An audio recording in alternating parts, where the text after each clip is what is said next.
Hi everyone, I'm Rebecca Keppel. I'm here for Jillibean Soup today, and I have a process video to share today that talks about scrapbooking on an angle. I have a card video where I created swatches of pattern paper across a card using this technique, and I'm going to link to that here. It's a little trickier with 12 by 12 sheets, so I'm going to show you how I do it. I don't do a lot of measuring, but I do use my T-ruler just to get the lines straight.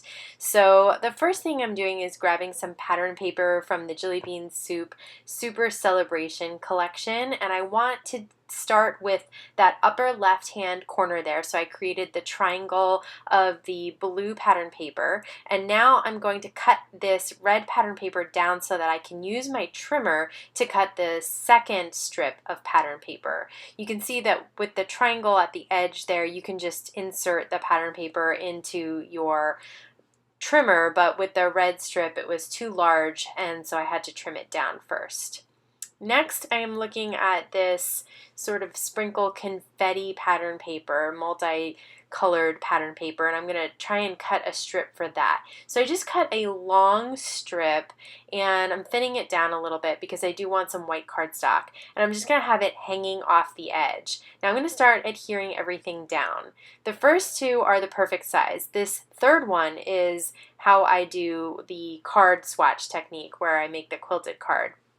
Just adhere it down onto the cardstock exactly where you want it, flip it over, and use some non-stick scissors to trim off those edges. And there you can see you have three nice pattern papers on an angle. So I'm going to do the same thing starting with the blue again. I'm going to leave a pretty wide gap in the middle of the white cardstock. That's where I'm going to put my title and some embellishments. So now I'm going to just run the same thing. I'm going to use my T-ruler and just start again with the blue. Then I'm going to go to the next color and so on and so forth.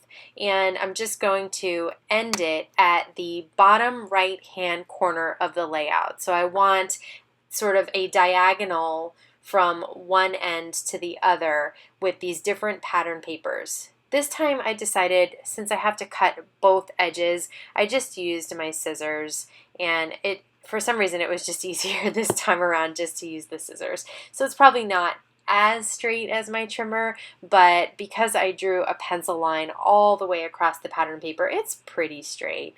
So now I'm going to, like I said, just continue with these three pattern papers again on the bottom right angle.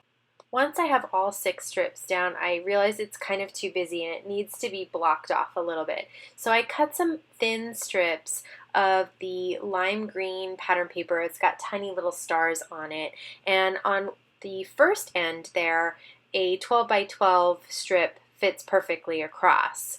On the bottom, the way that I have the angle, I needed to cut 2 strips. So you'll see how I'll deal with that later. I'll cover up that little gap there, but I'm going to use the same technique. I'm going to flip it over and trim off the edge pieces. There are just some tiny little pieces there. So now I feel like I have a basis for my layout, and I can start putting in my title and my photos. I have these alphas. They're the alpha die cuts from Jillibean Soup, and I didn't have a Y. I had already used up my Ys. So I took a K and flipped it around and cut off one piece and made that into the Y. And then to cut the 4, I took an H and just cut off one leg there. So, take a look at your alphas. If you're missing things like E's, you can use 3's backwards. There's just different things that you can do. For a lot of the letters, you can create something. So if you run out of one, don't just toss the rest of your alphas. Definitely think about getting creative. I'm using some Thermoweb 3D Zots to adhere these tiny little photos. I printed out a bunch of photos from 4th of July last year on a contact sheet, cut them out into little itty bitty tiny photos, and now I'm just popping them up with this 3-dimensional adhesive, which is really nice because it's clear and it has a lot of lift on it, more than say foam tape would. I'm going to cover up that little gap in the strip there with that die cut star, also from Jillibean Soup. And now I'm going to use some Thermoweb Memory Runner XL, which is just a tape runner, but it is my favorite tape runner, to adhere down the title. And then I'm gonna maneuver a little bit. The good thing about the Memory Runner XL is that you have a little time. It is permanent, but before you press it down real hard, you can determine if you want to move things around. Once you really press it down and leave it overnight, it's going to adhere and it's going to be permanent. But until then, you have a little time. I'm going to use those three-dimensional Zots on the big die-cut heart in between the July and the 4th, and this time I'm going to put 3 on the back there, just to make sure none of the edges of the heart kind of go flush with the paper. Now I have a little cheers die cut that I want over the U, and so what I'm going to do is take some non-stick scissors and cut one of the Zots into strips. And it's a really nice thing that you can do that with this adhesive. It looks super thick, like you wouldn't be able to get through it with a scissor, but as long as you use a non-stick scissor, you should have no problem. So that will pop up my little cheers die cut on the U there, and I'm just trying to figure out an angle.